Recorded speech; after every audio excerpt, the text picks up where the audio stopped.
अस्सलाम वालेकुम, मैं हूं अलीना फ़ारूक शेख। ख़बर ये है कि बरतानवी वज़ीर आज़म कियर स्टारमर ने इसराइल को ये तंबीह की है कि वो गज़ा में जो अबतर सूरत हाल है उसके ख़ात्मे के लिए कोई मजबूत और मरबूत इक़दामात जल्द से जल्द करे, वरना बरतानिया भी फ़लस्तीन को अलग रियासत के तौर पर तस्लीम कर लेगा। डेडलाइन भी दे दी है, सितंबर तक का अल्टीमेटम दिया है बरतानिया ने। आपको पता है इससे पहले पिछले हफ्ते ही फ्रांस ने वाज़े किया था कि सितंबर के अंदर जो जनरल असम्बली का इजलास होने वाला है यूनाइटेड नेशंस का, उसके अंदर वो इरादा रखता है कि फ़लस्तीन को अलग रियासत के तौर पर तस्लीम कर लेगा या कबूल कर लेगा। इन सारे इक़दामात के बाद और ख़ासकर आज जो बरतानिया ने तंबीह की है, इसके बाद दुनिया रिएक्ट कर रही है। बहुत से और ममालिक हैं जिन्होंने ऐलान भी किया है फ़लस्तीन को रियासत के तौर पर कबूल करने का, और बहुत सी जगहों पर यह गौर व खौस अब संजीदगी से होना शुरू हो गया है। उधर अमरीका और इसराइल, इन्होंने मजम्मत की है ना सिर्फ इस ऐलान की, इन बयानात की, बल्कि अमेरिका और इसराइल ने तो कहा है कि ये जो बरतानिया का ऐलान है ये हमास के लिए इनाम के मुतरादिफ है।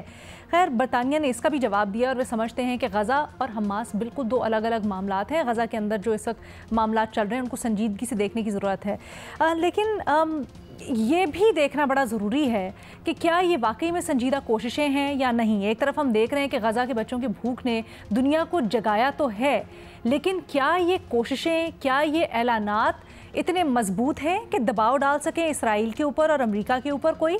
इसी से हम अपनी गुफ्तगू का आगाज़ करते हैं कि क्या कोई दबाव डाल सकेगा इसराइल के ऊपर, क्या कामयाब हो सकेंगे ये सारी सिफारती एफर्ट्स।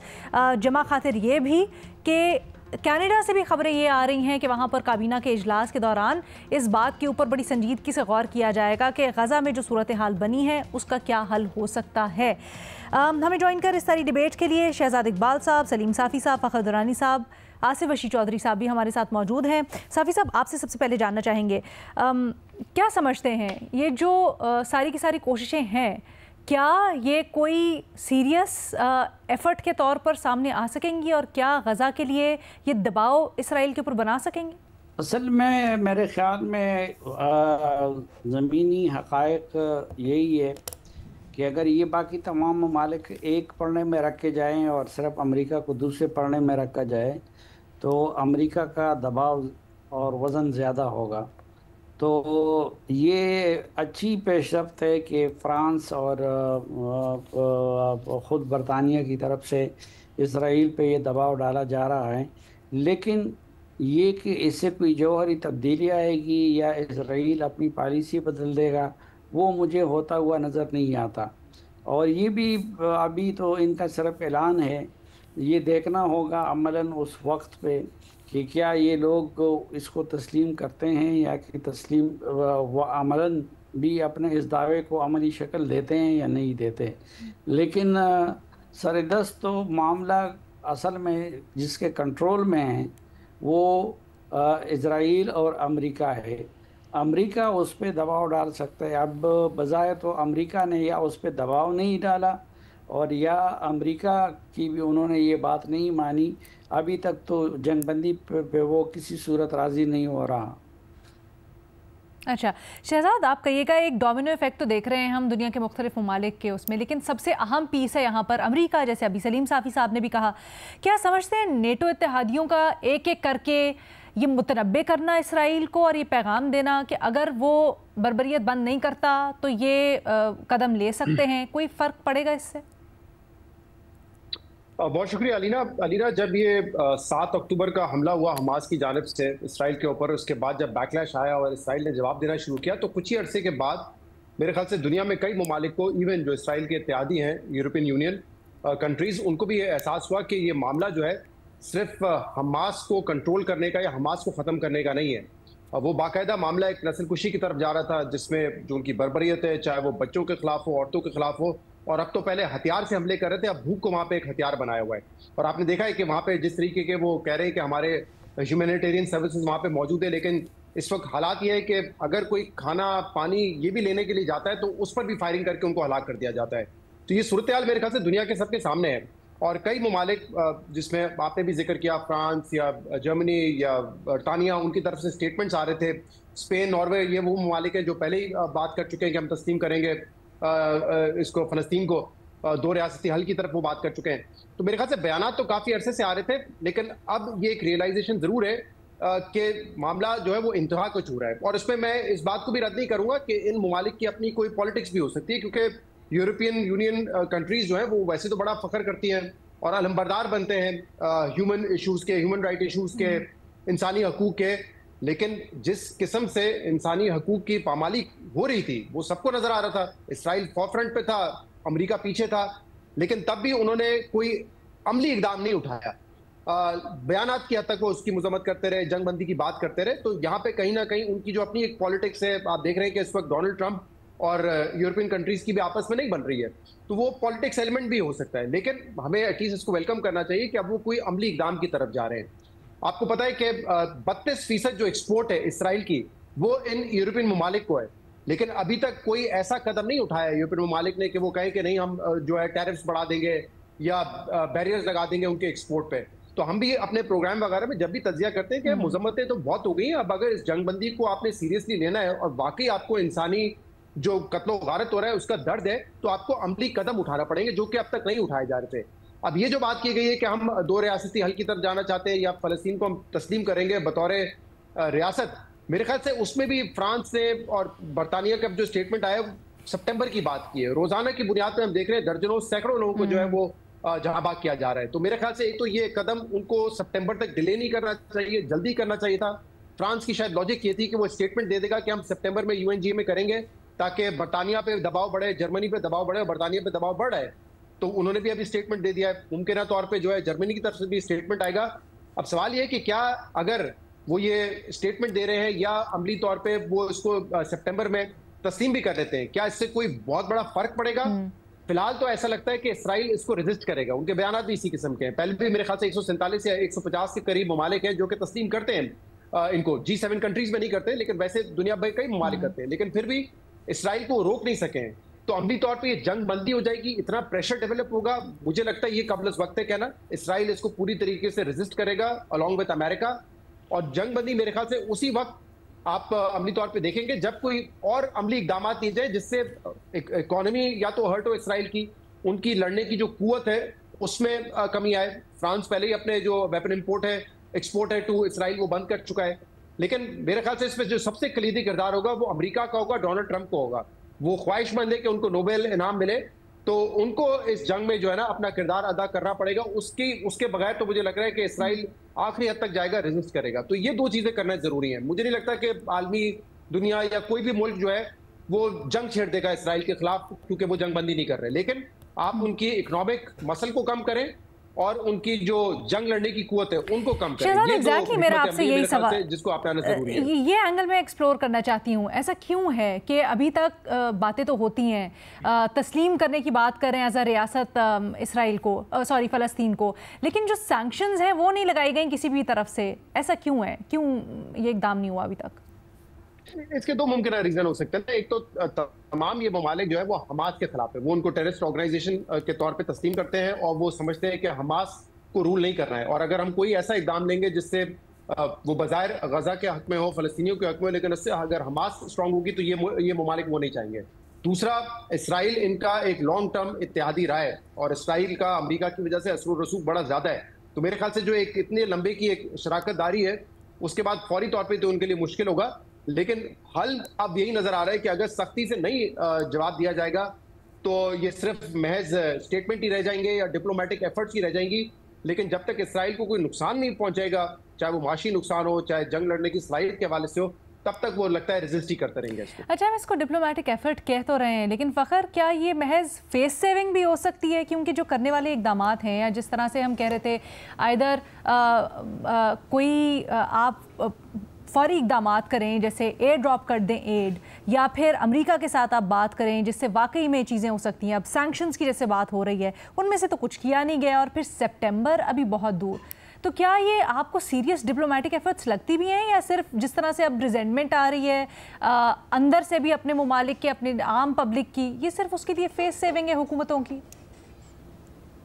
बिल्कुल, बहुत शुक्रिया अलीना। देखें, ये जो बरतानिया की तरफ से ऐलान किया गया है ना, ये जिस तरह आप कह रही हैं कि क्या ये एक फेस सेविंग एफर्ट भी हो सकती है या इनको कोई दबाव का सामना है, तो इसमें अगर आप देखें बरतानिया की जो गवर्नमेंट ने ये ऐलान किया है, ये बिल्कुल एक दबाव की वजह से ही इनकी तरफ से किया गया है।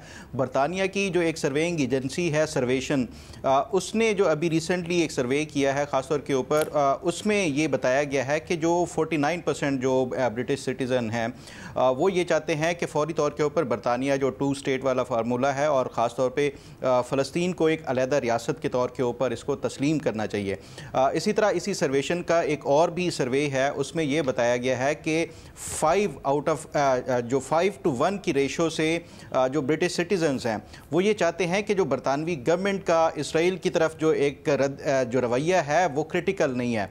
तो इसको बरतानवी गवर्नमेंट को एक क्रिटिकल जो इसराइल के जो एक्शंस हैं, ख़ासतौर पे जो स्टारवेशन के हवाले से जो फ़लस्तीन में जो मज़ालिम है उसके हवाले से इसको बरतानिया को सख्त मौक़िफ़ अख्तियार करना चाहिए। तो ये ऐसा नहीं है कि ये इन्होंने कोई इंसानी हमदर्दी के तहत ही ये सारा कुछ किया है। इंसानी हमदर्दी के तहत करते तो आज से 1 साल पहले 2 साल पहले ही इनको शुरू कर देना चाहिए था। अब इनके ममालिक के अंदर ख़ुद रेजिस्टेंस जो है वो इतनी ज़्यादा हो गई है, जो इजरायली मज़ालिम है उनके ख़िलाफ़, और लोगों ने इतनी ज़्यादा आवाज़ उठाना शुरू कर दी है। ये पब्लिक पोल्स के नतीजे में ही ये जो गवर्नमेंट्स हैं वो इस तरह के ऐलानात कर रही हैं। ये जो कीयर स्टारमर ने जो ऐलान किया है 8 नुकाती जो पीस जो इन्होंने वो प्लान पेश किया है, उसके हवाले से भी देखें कि ये एक कंडीशनल, इसके ऊपर भी जो बरतानिया के अंदर जो उनकी पॉलिटिकल पार्टीज़ हैं ख़ासतौर पे जो लिबरल और वो ये कह रहे हैं कि ये कंडीशनल होना ही नहीं चाहिए था। ये इसको तो जिस तरह अनकंडीशनली फ़लस्तीन को एक अलहदा रियासत के तौर के ऊपर तस्लीम किया जाना चाहिए था। तो ये जो बरतानिया ने जो इस तरह के स्टेप्स लिए हैं या ऐलानात किए हैं, ये मजबूरी में, क्योंकि इनके ऊपर इंटरनल जो प्रेशर है वो ज़्यादा बढ़ रहा था, तो इस वजह से उठाए गए हैं। अब सवाल ये है कि क्या ये जो ऐलान किया गया है इससे कोई इसके कामयाबी भी होगी या फ़लस्तीन की जो अलहदा रियासत के हवाले से कोई एक आगे कोई स्टेप फर्दर बढ़ सकता है या नहीं। देखें, इससे पहले फ़लस्तीन फ़लस्तीन के अलहदा रियासत के लिए स्पेन और उसके साथ साथ नॉर्वे और आयरलैंड भी पहले ऐलान कर चुके हैं, फ्रांस भी कर चुका है। तो ये इसमें कोई शक नहीं कि इसराइल के ऊपर सिफारती दबाव भी बढ़ रहा है और उसके साथ साथ इकनॉमिक भी दबाव बढ़ेगा अगर ये यूरोपियन ममालिक, क्योंकि जिस तरह अभी शहजाद ने भी बात की है कि 32% जो इसराइल की एक्सपोर्ट है वो इन यूरोपियन ममालिक को है। तो ऑब्वियसली अगर ये इस तरह दबाव बढ़ता गया और मज़ीद ममालिक भी इसमें शामिल होते गए तो इससे इसराइल के ऊपर दबाव पड़ेगा। लेकिन जो एक फ़ाइनल ऐसा डिसीजन जिससे कोई मानी खेज जो 2 रियासती फार्मूले के लिए हल निकाला जाए, जो एक बरतानिया की तरफ से भी जो 8 नुकाती वो पेश किया गया,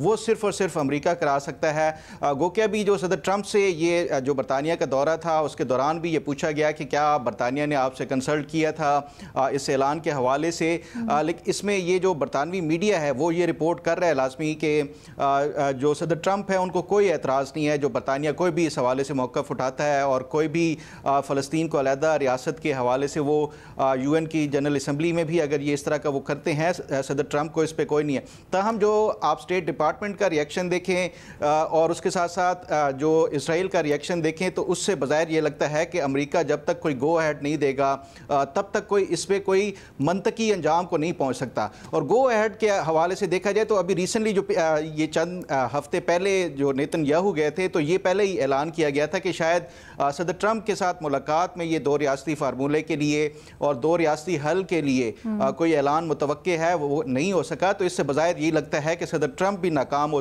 चुके हैं नेतन्याहू को मनाने में और जो इसराइल को मनाने में फ़लस्तीन के एक अलहदा रियासत के लिए। तो ये एक मंजिल दूर नज़र आती है। ताहम ये दबाव जो बढ़ता जा रहा है यूरोपीय ममालिक की तरफ से और दीगर ममालिक की तरफ से, तो एटलीस्ट जो कुछ न कुछ दबाव की वजह से ये जो फ़लस्तीन के अंदर जो इमदाद है और उसके हवाले से कुछ अलाउ करना शुरू कर देगा, क्योंकि जो UN के अपने एक्सपर्ट्स जो रिपोर्ट दे रहे हैं वो इंतहाई ख़तरनाक के इस सदी की सबसे जो ख़तरनाक तरीन जो कहत है वो इस टाइम गज़ा के अंदर है। वो इथियोपिया से भी ज़्यादा ख़तरनाक जो कहत का हिस्सा वो वहाँ पे चल रहा है और वहाँ पे कोई एड नहीं पहुँचाने दी जा रही। तो ये इस हवाले से कुछ प्रेशर और दबाव बढ़ सकता है। अदरवाइज़ जो एक 2 रियासती फार्मूले के हवाले से अभी दूर नज़र आता है, वो दूर नज़र आता है। आसिफ, आपकी इसके ऊपर क्या राय है? क्या आपको लगता है कि जो इस वक्त फ़ौरन ज़रूरत है एड की या जो बहाली है दीगर सहूलियात की, गज़ा तक पहुंचने की, वो सिर्फ ईज़ हो जाएगी इस दबाव के नतीजे में? इतना भी दबाव होगा या नहीं होगा, या फिर कहीं ना कहीं इतना बढ़ सकता है कि 2 रियासती हल के ऊपर संजीदगी से कुछ इकदाम हो सके? मैं ये समझता हूँ कि पूरी दुनिया की सोच में तब्दीली आ रही है। ख़ुद इन मगरबी ममालिक के अवाम की सोच में तब्दीली आई है, जिसने उन हुकूमतों को मजबूर किया है कि वो आज भी इतने बड़े जुल्म के बाद भी कंडीशनली जो है वो अभी भी 2 माह का टाइम दे रहे हैं। लेकिन ये तब्दीली कैसे आई, क्यों आई? ये तब्दीली उन अफलाक के मारे उन ढांचों ने लाई जिन्होंने तमाम तर दबाव, तमाम तर पाबंदियाँ बर्दाश्त की, लेकिन उन्होंने गज़ा की पट्टी को खाली नहीं किया। देखें, डोनाल्ड ट्रंप भी ऑन द रिकॉर्ड हैं, नेतन्याहू भी ऑन द रिकॉर्ड हैं कि गज़ा की पट्टी को खाली कर दें वरना ये मारे जाएंगे आप लोग और आपको यहाँ से बेदखल किया जाएगा।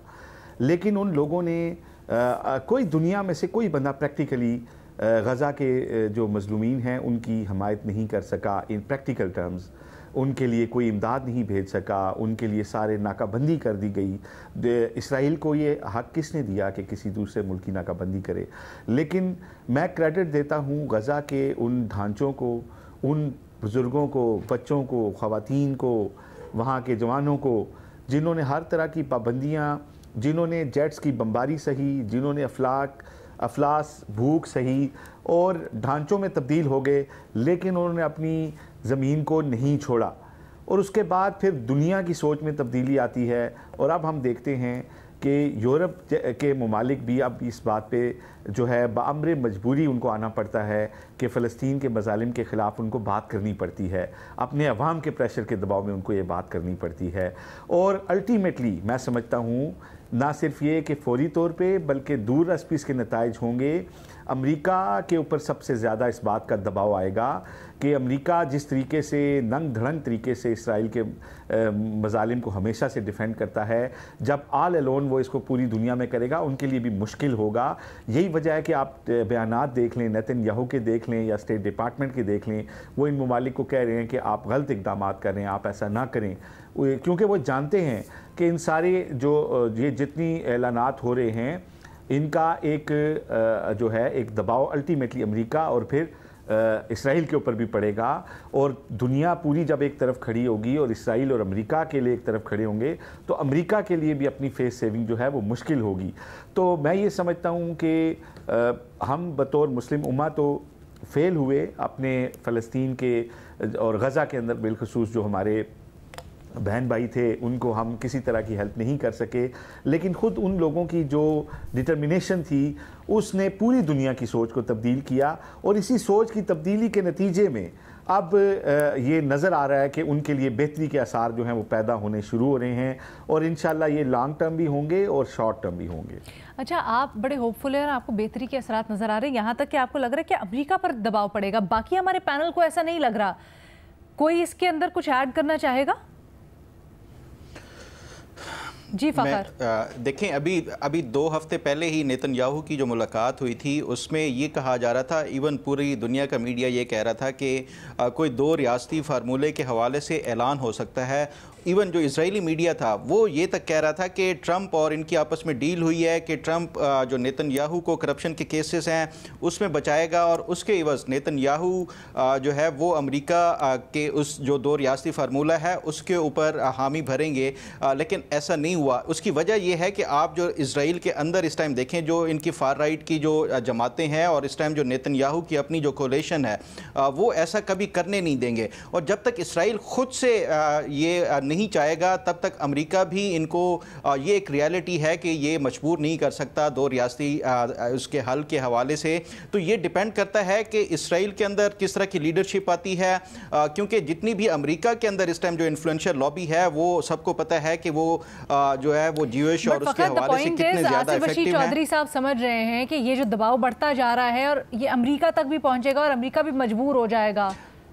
देखें दबाव इस टाइम आप देखें जो चंद महीने और साल 1.5 साल पहले जिस तरह से यूनिवर्सिटीज़ और जिस तरह से वहाँ पे एहतजाज किए गए, जिस तरह गवर्नमेंट के खिलाफ लोग निकले थे, उसके बावजूद भी अमेरिकी जो इंतज़ामिया है वो इस तरह के दबाव कभी भी बर्दाश्त जो है वो उसके हवाले से मेरा नहीं ख्याल के दबाव में आते हुए कोई इस तरह की फैसले करती है।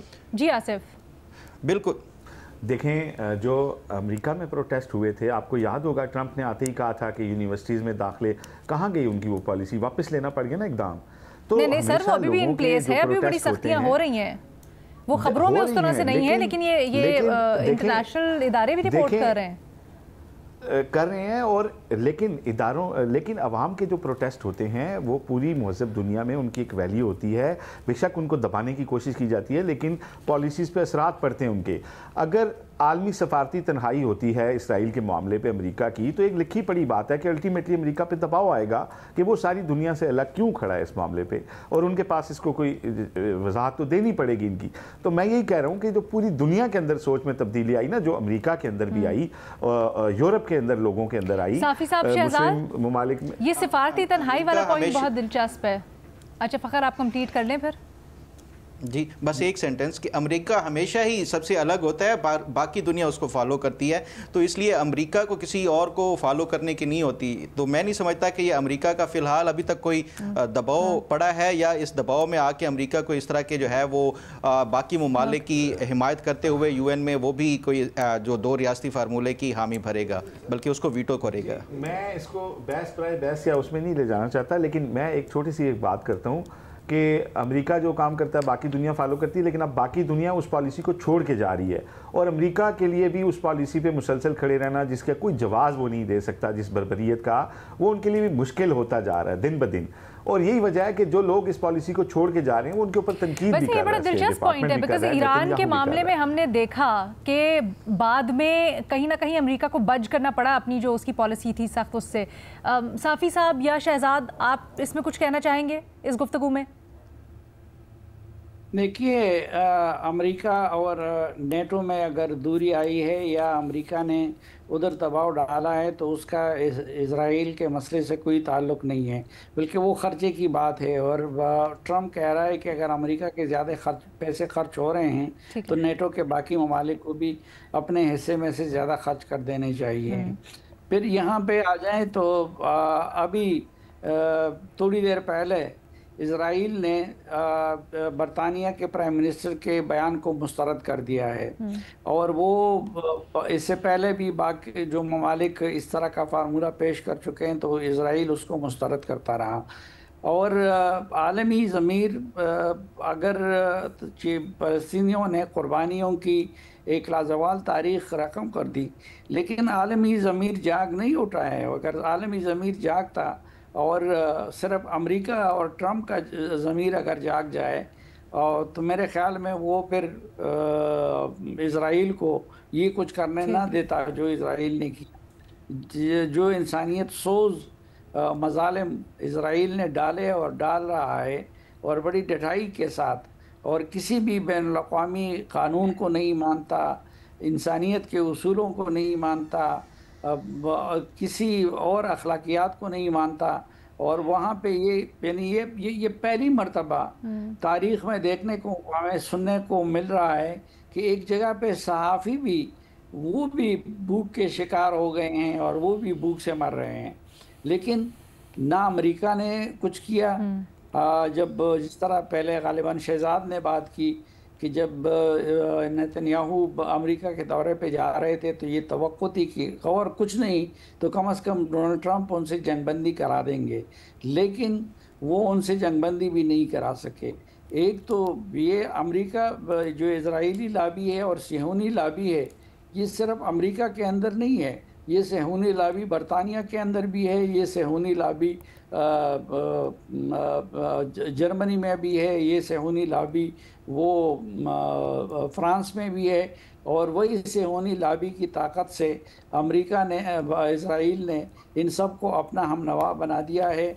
और किसी में मेरे ख़्याल में ये जुर्रत नहीं हो रही है उस लाबी की वजह से कि वो एक मुनसिफाना मौक़िफ़ अपना ले इज़राइल के मामले में। ठीक है जी, ठीक है। इसको इस तरह से वाइंड अप करते हैं कि हमारी अक्सरियत शहजाद, फ़खर और सलीम साफ़ी साहब ये समझते हैं कि गो के इक़दामात तो हो रहे हैं दुनिया की तरफ से, ख़ासकर फ्रांस और बरतानिया का ये ऐलान करना, इंतबाह करना इसराइल को कि बर्बरियत बंद करे गज़ा के ख़िलाफ़।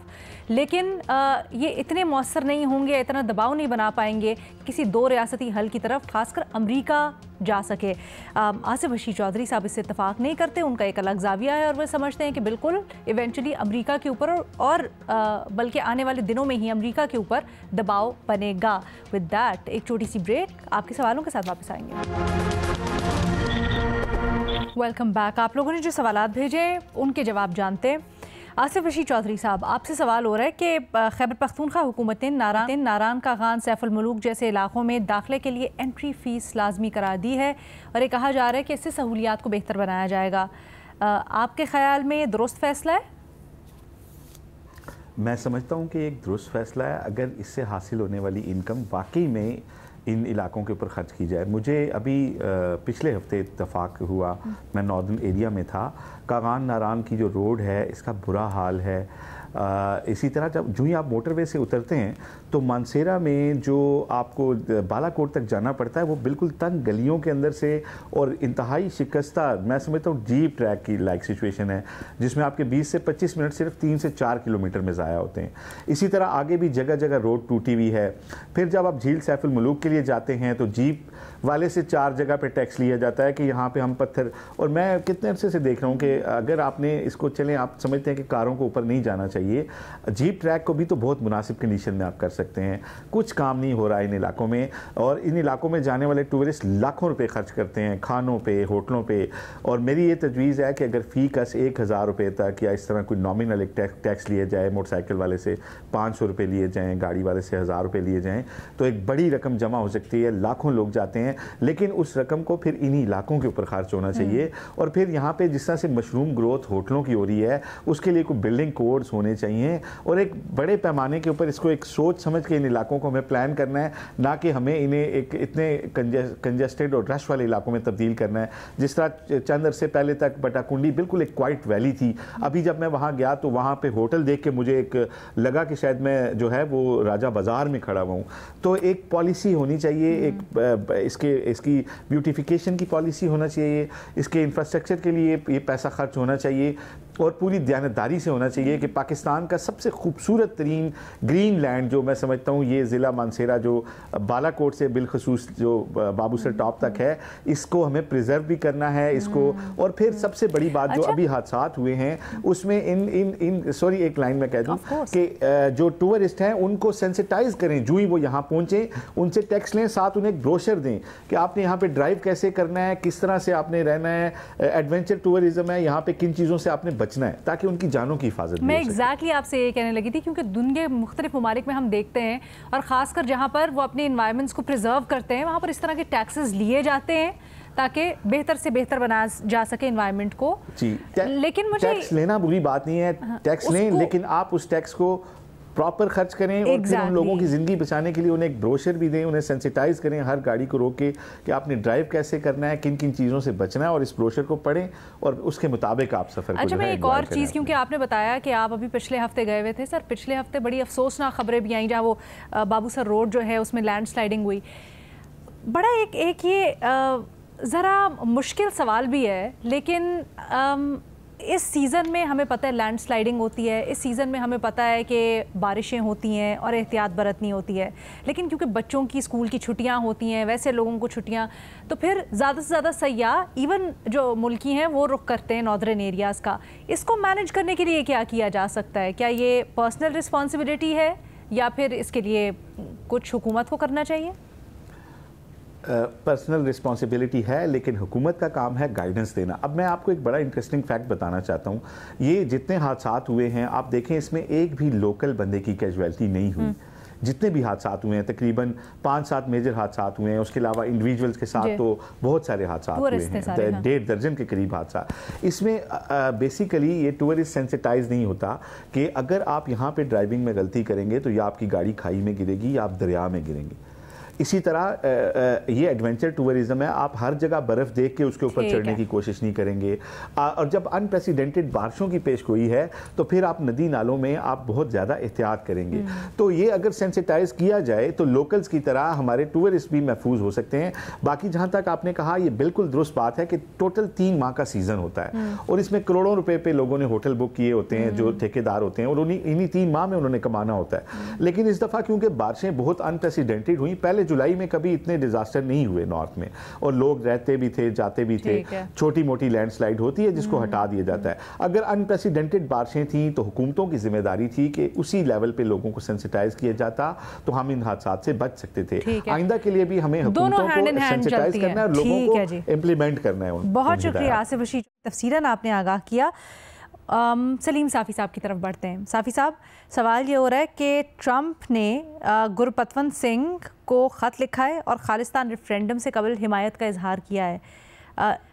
ये क्या पाकिस्तान के लिए भी सिफारती कामयाबी है? इस इक़दाम को आप किस तरह से देख रहे हैं?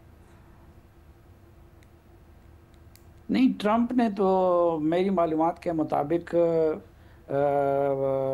पन्नू साहब को कोई ख़त नहीं लिखा, बल्कि असल में हुआ ये है कि पन्नू साहब ने ख़त लिखा है डोनाल्ड ट्रंप को, और ख़त रिसीव होने के बाद जब इस तरह ईवान सदर होता है या वज़ीर आज़म हाउस होता है या सदर हाउस होता है, तो प्रेसिडेंसी होता है, तो उससे जो जवाब में ख़त के रिसीव होने का एक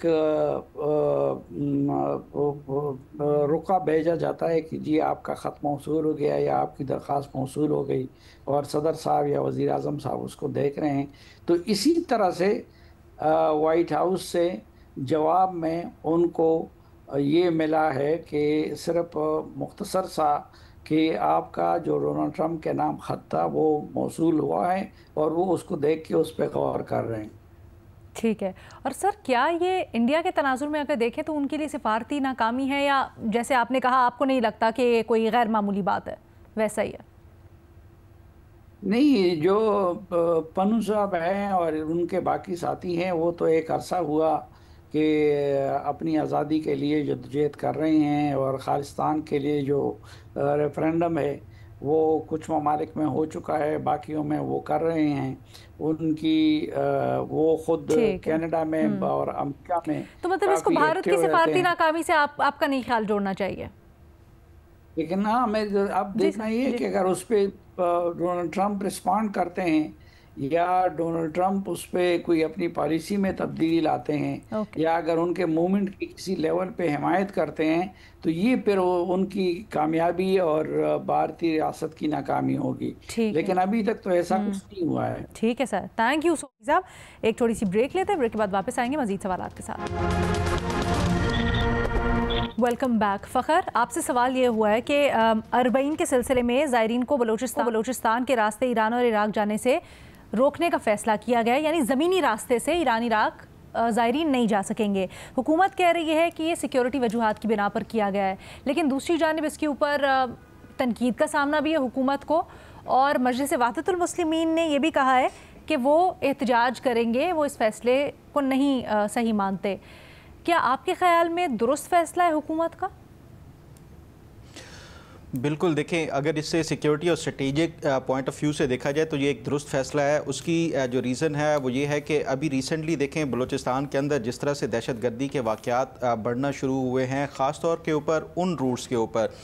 देखें, ये जनूबी पंजाब और पंजाब से ही ज़्यादातर जो ज़ायरीन है वो बज़रिया बस ये जाते हैं बलूचिस्तान कोयटा, और उससे ईरान में दाखिल होकर ये अरबईन के लिए या उसके हवाले से, तो इन्हीं रूट्स के ऊपर ही सबसे ज़्यादा अगर आप देखें जो शनाख्ती कार्ड चेक करके जिस तरह से पंजाबियों को चुन चुन के मारा जाता है, एक तो ये सिक्योरिटी रीज़न की वजह से भी है। अगर इसको स्ट्रेटेजिक और उसके पॉइंट ऑफ व्यू से देखें तो जो ईरान और पाकिस्तान के बॉर्डर से ये जितनी भी एंट्री होती है तो उसमें बड़े लॉजिस्टिकल भी चैलेंजेस का सामना करना पड़ता है। फिर उसके साथ साथ इतनी बड़ी तादाद में लोगों का डाटा और उनको ट्रेस करना, ये वो तमाम तर जो मामलात हैं जो फिर ईरान और इराक दोनों उन्होंने पाकिस्तान से शिकायत भी की हैं। अगर आपको याद हो, चंद हफ्ते पहले जो हमारे वज़ीर अमीर हैं, मजहबी अमूर के, उन्होंने ये बताया था कि 40 से 50 हज़ार के करीब जो ज़ायरीन थे वो वहाँ पे इराक़ में ही जो है वो मिस हो गए और वो वापस नहीं आए। तो ये इन ममालिक की तरफ से भी पाकिस्तान को शिकायत होती हैं। फिर बॉर्डर मैनेजमेंट सिस्टम का जो उसमें रिकॉर्ड के हवाले से हो, फिर उसके साथ साथ हेल्थ कंडीशंस और हेल्थ रीजंस भी हैं। वहाँ पे आपको तफ्तान बॉर्डर के ऊपर काफ़ी अरसा ये सिक्योरिटी क्लियरेंस और उसके हवाले से स्टे करना पड़ता है, वो सहूलियात नहीं है। तो ये इसमें देखा जाए तो काउंटलेस किस्म की आपको रीजंस हैं जिसकी वजह से ये हुकूमत को ये फैसला उठाना पड़ा है। लेकिन इसकी जो पॉलिटिकल और जो सोशल जो इसकी मेरा ख्याल है कॉन्सिक्वेंसेस हुकूमत के हवाले से वो आना शुरू हो गई हैं, जो मजलिस वहदतुल मुस्लिमीन है या इस तरह की दीगर भी अब ये उठाना शुरू हो गई हैं। तो सवाल ये है कि क्या हुकूमत इसको मैनेज कैसे करेगी, क्योंकि आप अगर देखें बाय एयर का जो रूट है वो महंगा पड़ेगा और इसमें ऐसे लोग भी होते हैं जो एक सस्ता जो रास्ते से और सस्ते इसके ज़रिए ये जाते थे अरबाइन या ज़ियारात के हवाले से। तो हुकूमत या तो सब्सिडाइज़ करे इनको या फिर कोई और सहूलियात एयर पैकेजेस वगैरह दे के इस तरह वो करे तो शायद ये इसको काउंटर किया जा सकता है। अदरवाइज़ ये एक सेंसिटिव और हसास जो है वो रिलीजियस मामला बन सकता है। ठीक है, बहुत शुक्रिया फ़खर दुरानी साहब। आगे बढ़ते हैं जी। शहजाद इकबाल साहब, आज अब से कुछ देर पहले ही बल्कि ऐलान सामने आया है अमेरिका की तरफ से कि वो 25% टैरिफ आयद करेंगे भारत के ऊपर। शहजाद बताइएगा इससे क्या असरात हो सकते हैं भारत के ऊपर तो ऑब्वियसली, लेकिन खित्ते के लिए और हमारे तनाजुर से भी बताइएगा क्या फ़र्क पड़ सकता है। देखिए, बड़ी ही दिलचस्प सूरत हाल है पाकिस्तान के लिए भी और भारत के लिए भी। जब से ये पाकिस्तान और इंडिया के दरमियान जो एक महदूद जंग थी वो खत्म हुई, आप देखें कि डिप्लोमेटिकली पाकिस्तान कहाँ पे खड़ा है और इंडिया कहाँ पे खड़ा हुआ है। पाकिस्तान, आपको पता है कि फील्ड मार्शल आसिम मुनीर की डोनाल्ड ट्रंप से मुलाकात हुई, मार्को रूबियो से मुलाकात हुई, हमारे foreign minister deputy prime minister Ishaq Dar sahab की, फिर अगले दिन फोन पे बात हुई। हम उनसे ट्रेड डील पे बात कर रहे हैं, इन्वेस्टमेंट्स पे बात कर रहे हैं कि पाकिस्तान में वो किस किस सेक्टर में आके इन्वेस्ट करना चाहेंगे। और इतलात ये है, अभी तक कंफर्म तो नहीं, इतलात ये कि बहुत जल्द ट्रेड डील हो जाएगी और मुमकिन तौर पे पाकिस्तान को 10% टैरिफ मिल सकता है बहुत सारी लाइंस पर। और पाकिस्तान फिर ऑब्वियसली ट्रेड भी करेगा यूएस के साथ। हम इंपोर्ट कर सकते हैं, सोयाबीन हो गया, कॉटन हो गया, मुख्तलिफ कमोडिटीज हम उनसे जो इंपोर्ट कर सकते हैं। तो हम we are heading towards a deal with America. ये शायद कोई बहुत ही स्ट्रेटेजिक ताल्लुकात ना हो, लेकिन इकोनॉमिक टाइज जरूर हमारे उनसे बेहतर हो रहे हैं। दूसरी तरफ इंडिया के साथ क्या हो रहा है, एक तो मुसलसल इस जंग के बाद एम्बेरस कर रहे हैं डोनाल्ड ट्रंप। कल आपने सुना होगा वहां पे असेंबली में, पार्लियामेंट में राहुल गांधी ने जो तकरीर की उसमें वो करें 29 मरतबा डोनाल्ड ट्रंप ये क्रेडिट ले चुके हैं कि जंग उन्होंने बंद करवाई है। और अगर ये झूठ है तो क्यों नरेंद्र मोदी आके ये नहीं कहते कि डोनाल्ड ट्रंप झूठ बोल रहा है, आप हिम्मत करें, आप आके डिनाई करें इसको।